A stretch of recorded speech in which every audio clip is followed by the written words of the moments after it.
Pozdravljene, spoštovane gledalke in cenjeni gledalci.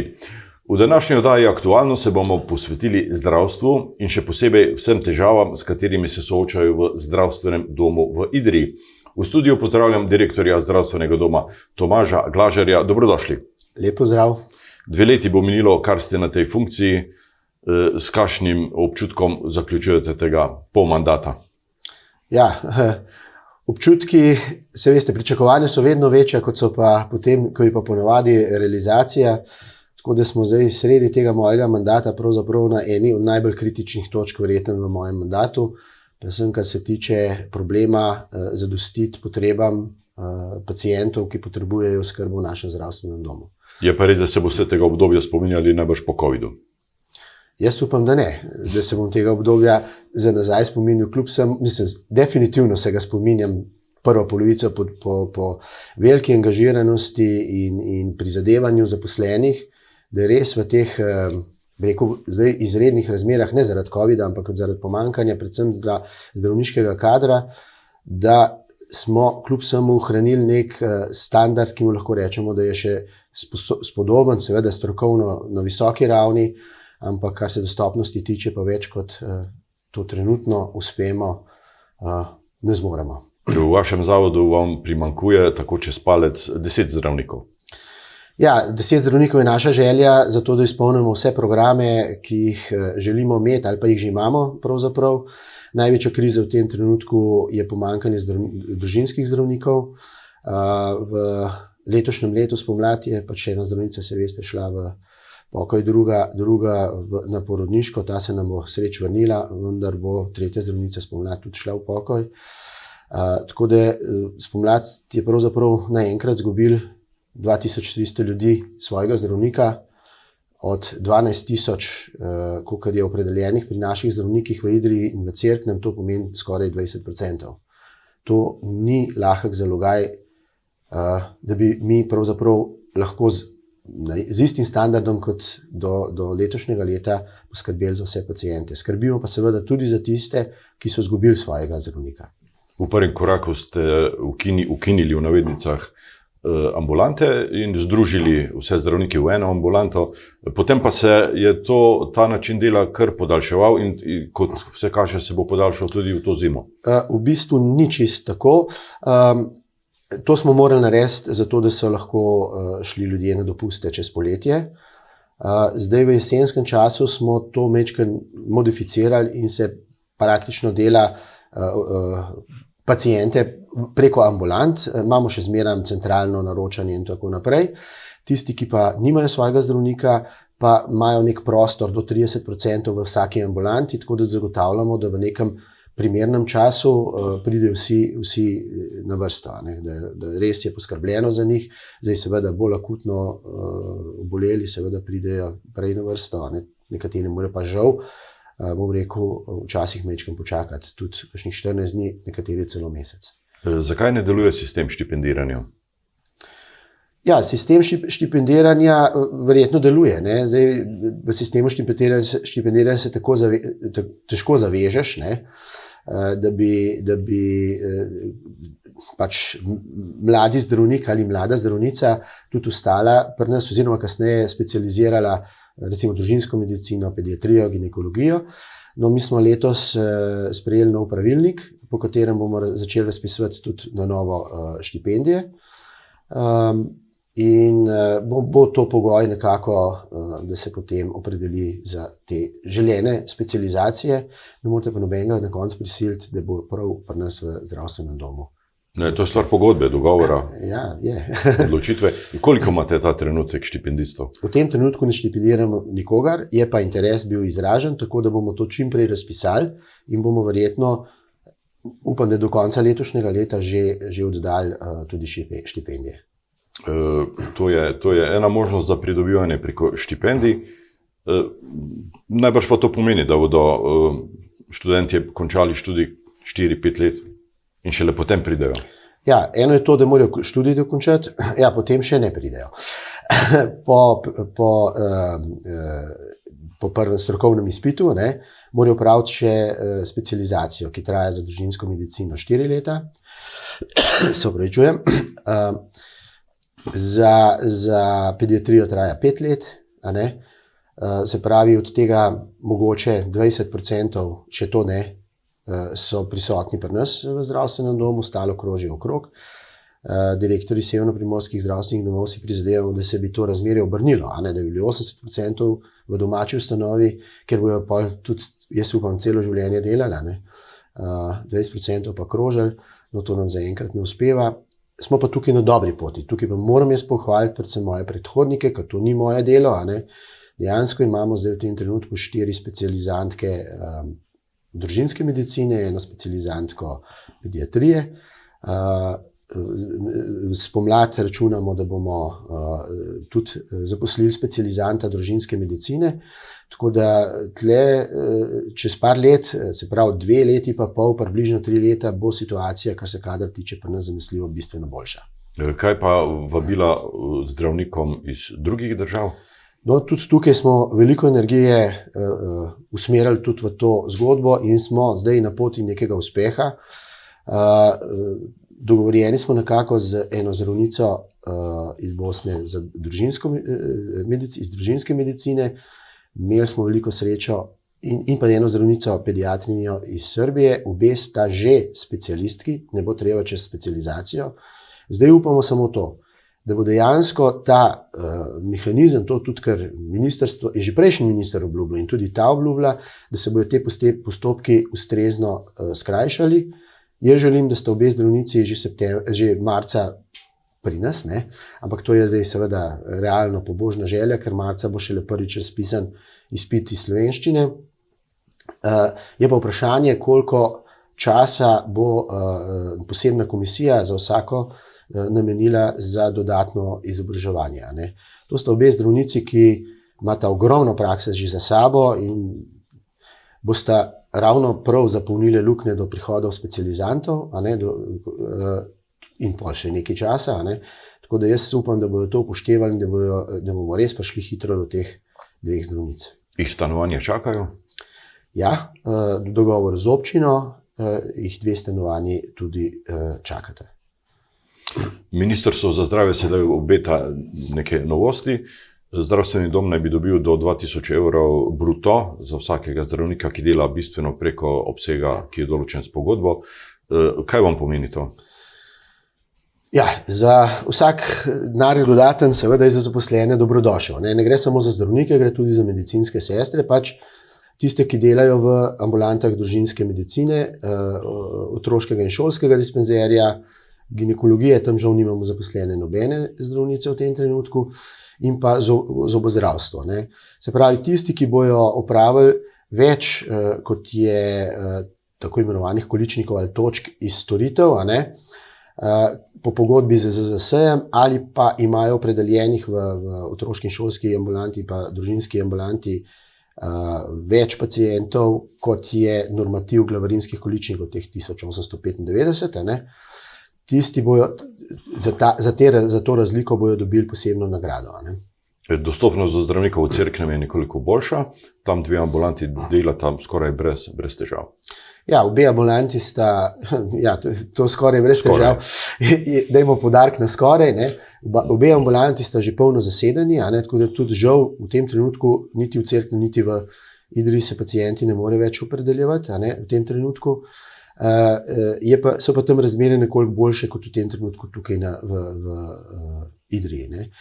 Mi imamo velik problem, a ne, res da je minister zdaj ravno v ponedeljek na Brdu objavil, da bo zdaj ločil nujno medicinsko pomoč od ambulant družinske medicine. Jaz si tega ne predstavljam kadrovsko, kako bo šlo, ker mi že zdaj zaradi pomanjkanja zdravnikov v družinske medicine imamo problem z sestavljanjem urnikov, a ne. Nismo še čisto prepričani, ali bomo se decembra urnik lahko sestavili, da bojo zdravniki sploh prisotni ali ne.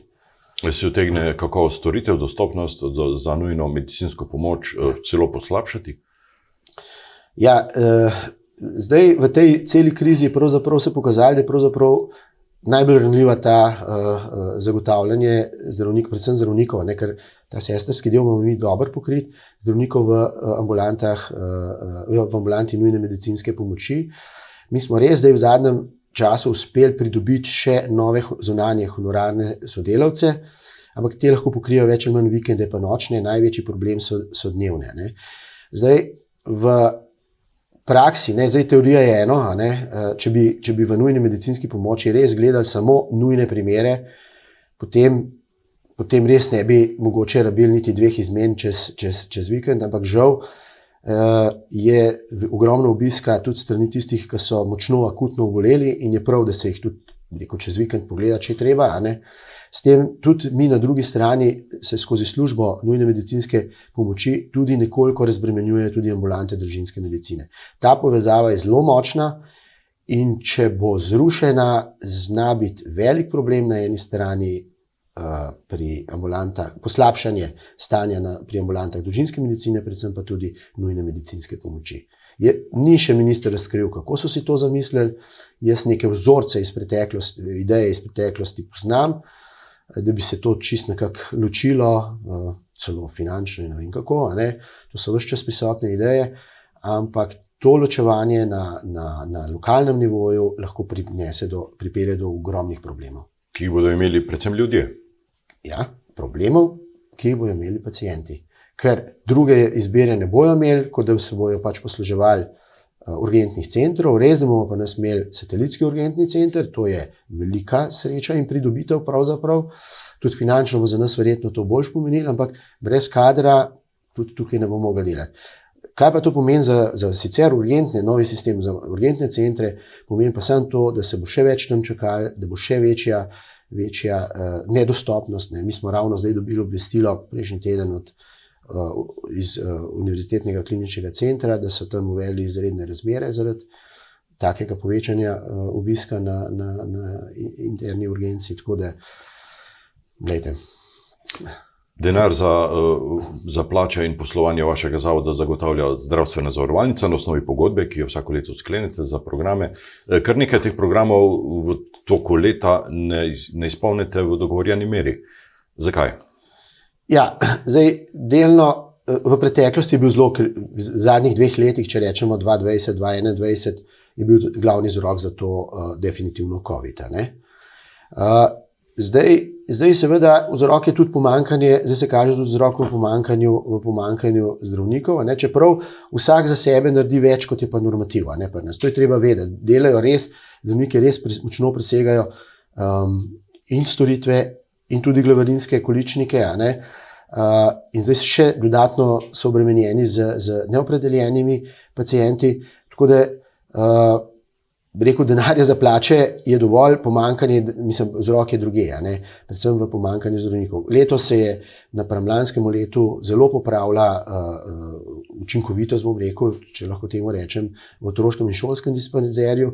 Predvsem v lanskem letu je bil problem kurativa, ampak predvsem zaradi COVID-a, ker enostavno manj je bilo pacientov, zdaj pa že se pozna, da več otrok pride v obravnavo in je že ta plan pravzaprav presežen. 143 zaposlenih ne bi imeli po načrtu konec tega leta, tega plana ne boste dosegli. Ne bomo dosegli. Je pa naša želja, ker večji del teh tukaj so tisti zdravniki, ki bi jih želeli imeti, recimo še v družinski medicini, pediatriji, otroškem šolskem dispanzerju. To so največji manjki. Dodatne sestre, tlej treba vedeti, da nam je že prejšnji posebni vladni projekt omogočil dodatne zaposlitve, ampak tudi medicinskih sester, zdaj imamo za razpise od zunaj, težko dobimo, tudi srednje že. Zdravstvena zavarovalnica vam ne plačuje medicine dela, specialistične dejavnosti, ortopedije in ultrazvoka. Zakaj? Glejte, to je pač politika, rekel, na državni ravni.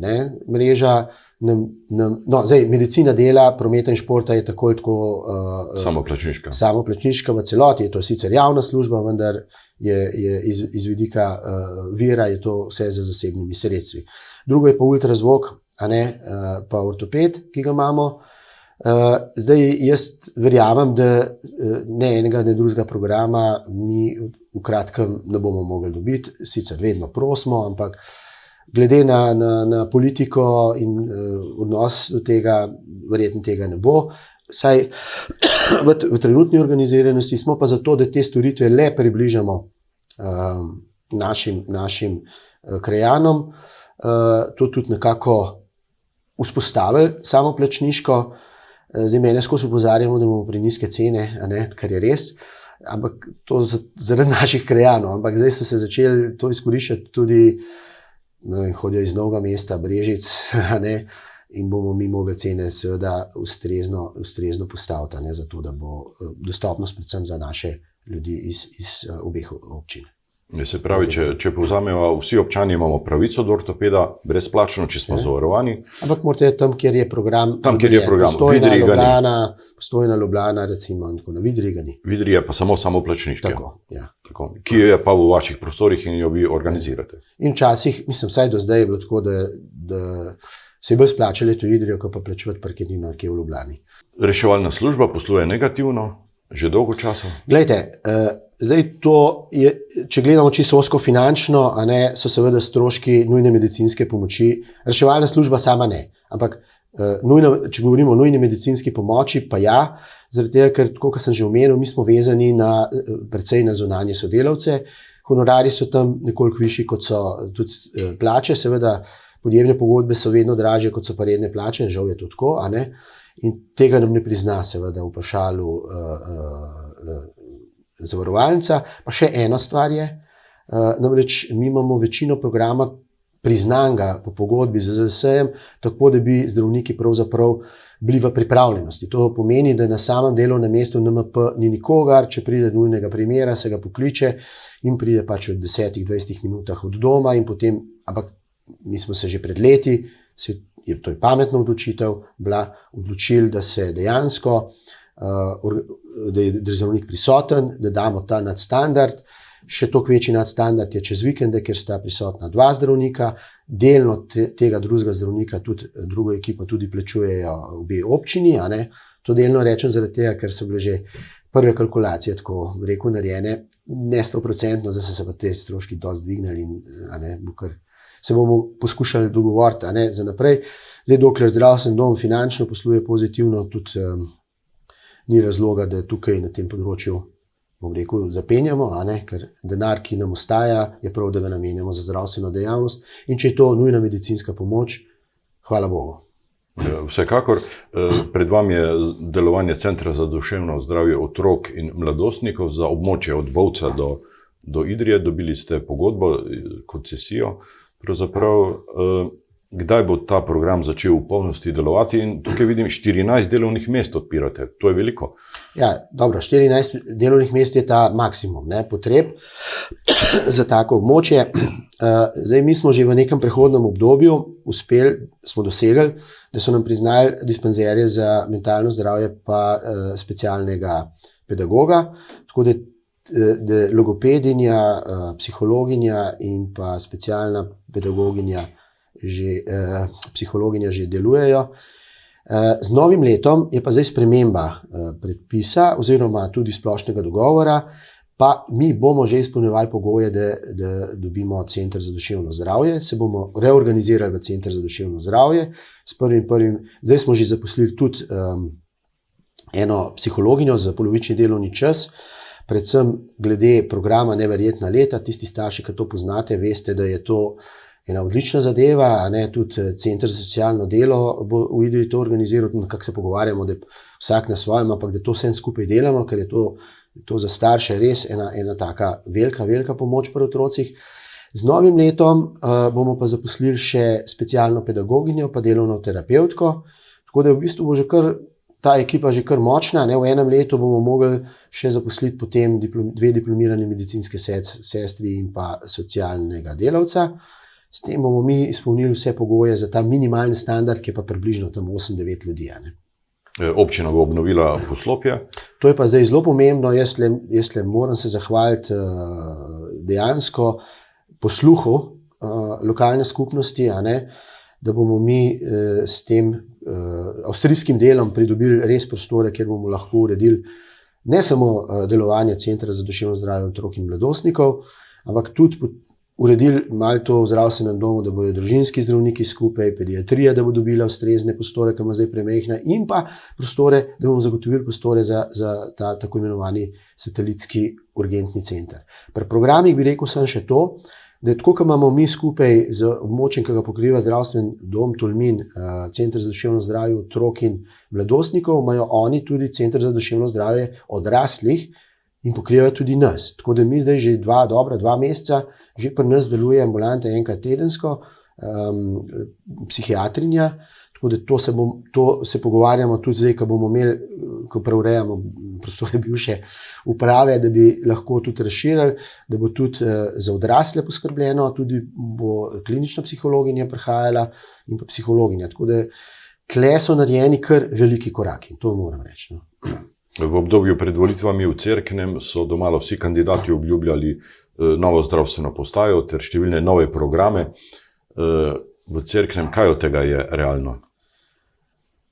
Zdaj že ni več vprašanje, ali je realno ali ni realno, tam do nove zdravstvene postaje mora priti. Tudi za to, da bi v teh razmerah, ki se zdaj dela v Cerknem, je pa res, rekel, pod nekimi normalnimi tehničnimi standardi, niti ni dostopnosti za invalide, da ne govorimo o drugih zadevah. Tako da jaz pričakujem, da se bo to hitro uredilo. Zdaj ta varianta, ki je se pravi bivša upravna zgradba ETE, naj bi zdaj občina bila tik pred zaključkom pridobivanja vseh teh ustreznih dovoljenj na državni ravni.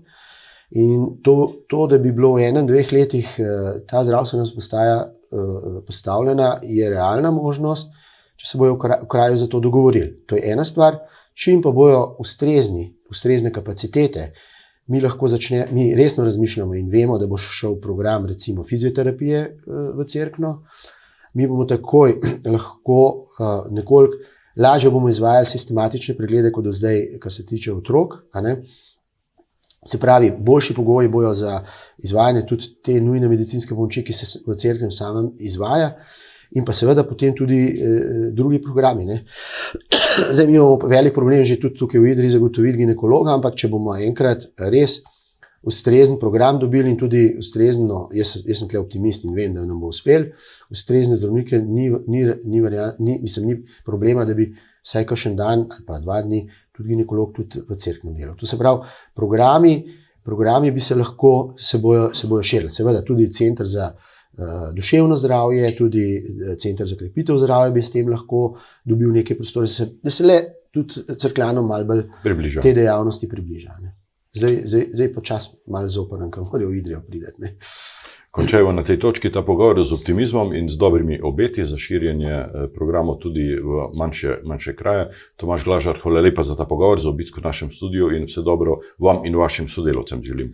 Hvala lepa vam. Zahvaljujem se tudi našim pacientom, ki so v večji meri zelo potrpežljivi. Mi se res trudimo, da bi čim bolj se jim približali v teh razmerah in pa da bi čim prej prišli iz te krize. Dajemo se od sebe. Hvala lepa. Vam, spoštovane gledalke in cenjeni gledalci, pa hvala za pozornost in srečno.